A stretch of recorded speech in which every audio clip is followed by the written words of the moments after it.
आज हम पढ़ेंगे एंटी मलेरियल ड्रग्स। सबसे पहले मलेरिया जो वो होता है प्लाज्मोडियम पैरासाइट की वजह से, जिसमें आती हैं plasmodium vivax, plasmodium knowlesi, plasmodium falciparum, plasmodium ovale, plasmodium malariae. ये हैं स्पीशीज़। तो अब क्या है, जो मलेरिया है वो ट्रांसमिट किसकी वजह से हुआ? मॉस्किटो की वजह से, जिसका नाम है फीमेल एनोफ्लीज। तो मलेरिया है क्या? लाइफ साइकिल देखते हैं सबसे पहले मलेरिया का। ये क्या, हमारे पास मॉस्किटो है जब उसने हमें बाइट किया, और ये है उसका प्लाज्मोडियम। अब जब ये प्लाज्मोडियम एंटर हुआ हमारे ब्लड में, तो ये उसकी इनिशियल स्टेज है, स्टार्टिंग स्टेज है, ब्लड वेसल में एंटर किया तो स्पोरोजोइट बन गया। ठीक है, फिर वही जो है वो हमारे लीवर में एंटर किया। जब वो एक्टिव फॉर्म में है फिर वो मल्टीप्लाई होना स्टार्ट होएगा। ठीक है, उसके बाद वो क्या है, इनएक्टिव हो जाता है। उसके बाद क्या होता है, इनएक्टिव होएगा तो उसको हम बोलेंगे हिप्नोजोइट स्टेज है, वो उसकी स्लीपिंग स्टेज है लीवर के अंदर आके। ठीक है, बट अब वो क्या करेगा, जो उसकी मल्टीप्लिकेशन हुई थी वो फिर से ब्लड में एंटर करेंगी आरबीसीज़ के अंदर। आरबीसीज़ के अंदर एंटर की तो उसने अदर सेल्स को इफ़ेक्ट किया, और आरबीसीज़ अब क्या होएगा, रप्चर होएगा। रप्चर होने के बाद क्या है, वो गैमेटिक्स में गैमेटिक्स में चेंज होएगा।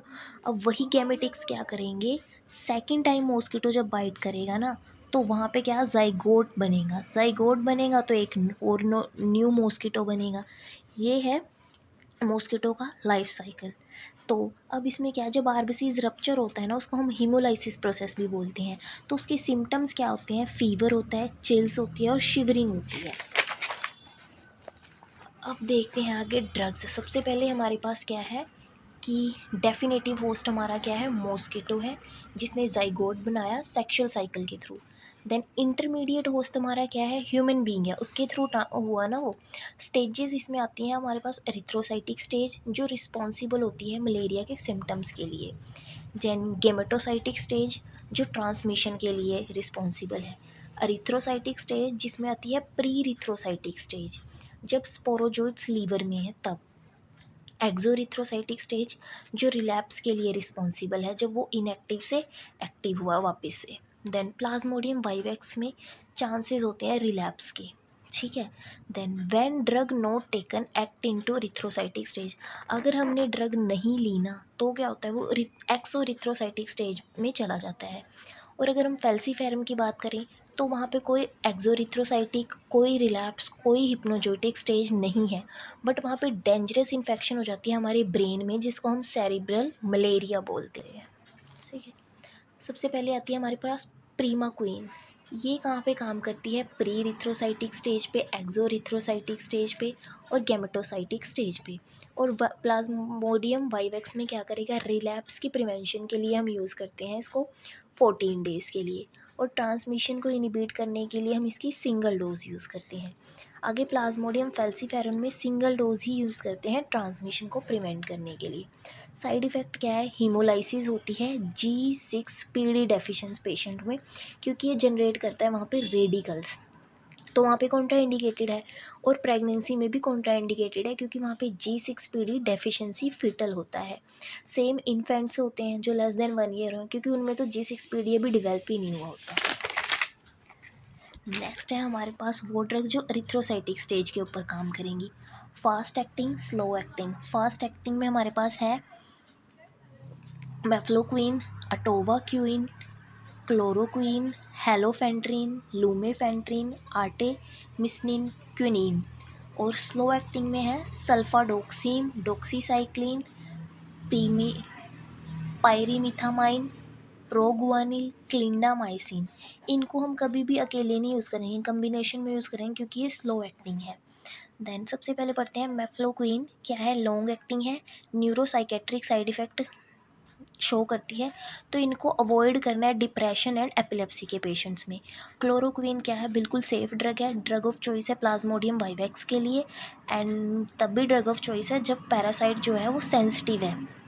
Then highest volume of distribution है। साइड इफ़ेक्ट क्या है, रेटिना पे बुल्लाई मैक्यूलोपैथी कोस करती है। ठीक है, कॉर्निया पे कॉर्नियल ओपेसिटी, जब धुंधला धुंधला दिखाई देता है। हाइपोग्लाइसीमिया कोस करती है, परलोंग करती है क्यूटी इंटरवल को। नेक्स्ट है artemisinin group. Artesunate, artemether, arteether, arte arterolane, dihydroartemisinin fast acting anti malarial drugs हैं। यूज़ करते हैं मल्टी ड्रग रेजिस्टेंस के लिए, और इनको यूज़ करते हैं हम स्लो एक्टिंग ड्रग्स के साथ, ठीक है, जो प्रिवेंट करती हैं रिक्रूडेसेंस को, जिनके लिए हम यूज़ करते हैं आर्टेमिसनिन बेस्ड कम्बिनेशन थेरेपी यूज़ करेंगे, ठीक है। रिक्रूडेसेंस क्या होती है? जब इनकम्प्लीट किलिंग होती है ना आरबीसीज की, जो प्लाज्मोडियम वाइवेक्स एंड फैल्सीफेरम दोनों में हो सकती है। अगर प्रेगनेंसी है तो हम आर्टिसनेट प्लस सल्फोडोक्सिन प्लस पायरीमिथानिन देंगे, ड्रग ऑफ चॉइस रहती है ये। क्यूनिन क्या है? इफ़ेक्टिव है अगेंस्ट मल्टी ड्रग रेजिस्टेंस के, मलेरिया अगर हो जाता है किसी को, प्लाज्मोडियम फैल्सीफेरम का।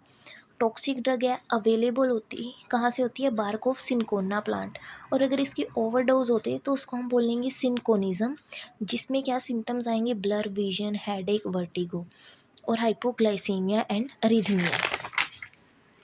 नेक्स्ट है, इसके यूजेस क्या है? क्यूनिन प्लस डोक्सीसाइक्लिन या क्लिंडामाइसिन को हम 3 दिन के लिए यूज़ करते हैं। पढ़ते हैं हम प्लाज्मोडियम वाइवेक्स। सबसे पहले क्लोरोक्विनोन यूज़ करते हैं 4 दिन के लिए, प्लस प्रीमाक्विन को 14 डेज़ के लिए। अगर प्रेगनेंसी है तब किसी को मलेरिया हुआ तो क्लोरोक्विनोन हम यूज़ करेंगे first, second and third trimester में। चिल्ड्रन में क्लोरोक्विनोन प्लस प्रीमाक्विन।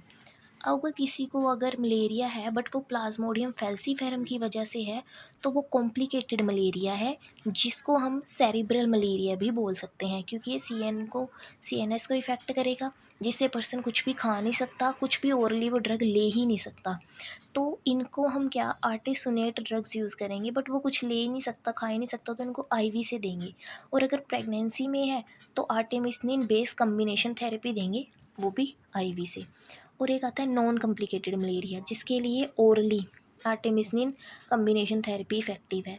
प्रेगनेंसी में है अगर कोई उसे हो जाए तो फर्स्ट ट्राइमेस्टर में तो आर्टेमिसनिन यूज़ नहीं करनी, सेकंड और थर्ड ट्राइमेस्टर में यूज़ कर सकते हैं। फर्स्ट में क्यूनिन प्लस क्लिंडामाइसिन यूज़ करेंगे। अगर हमें प्रिवेंट करना है मलेरिया को, जैसे हम ट्रैवल वगैरह पे कहीं जाते हैं, ऐसे एरिया होते हैं जहाँ पे रिस्क होता है मलेरिया का, तो लॉन्ग टर्म के लिए हम मेफ्लोक्विनीन यूज़ करते हैं, जो वंस इन अ वीक लेनी होती है, और शॉर्ट टर्म के लिए हम डॉक्सीसाइक्लिन जो डेली लेनी है, और वो भी लेनी है 4 वीक्स तक, ठीक है। Thank you.